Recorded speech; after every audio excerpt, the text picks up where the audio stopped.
Mirrored blanket stitch. இது stitch பண்ணுறதுக்காக 2 line வரைச்சிருக்கேன். முதல்ல நமக்கு இதில் ஸ்டார்ட் பண்ணலாம். முதல்ல ஒரு பிளாங்கெட் ஸ்டிச் பண்ணணும்.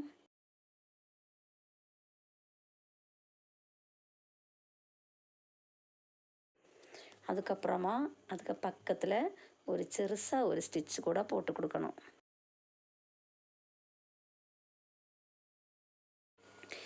அப்புறமா கீழே இருக்கிற அந்த ஸ்டிச்சோட பக்கத்தில் ஸ்டிச் பண்ணி அப்படியே வெளியே வரணும்.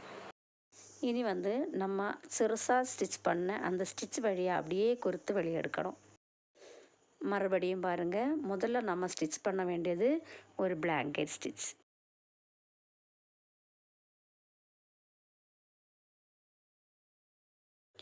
அப்புறமா அதுக்கு பக்கத்தில் சிறுசாக ஒரு ஸ்டிச் போடணும். அதாவது ஒரு லாக் மாதிரி போட்டு கொடுக்கணும். அப்புறமா நம்ம முதல்ல போட்ட அந்த பிளாங்கெட் ஸ்டிச்சோட பக்கத்தில் ஸ்டிச் பண்ணி அப்படியே வெளியே எடுக்கணும். அதுக்கப்புறம் நம்ம போட்ட அந்த சின்ன ஸ்டிச் வழியாக அப்படியே வெளியே கோர்த்தெடுக்கணும். இதே மாதிரி ஃபுல்லும் ஸ்டிச் பண்ணணும்.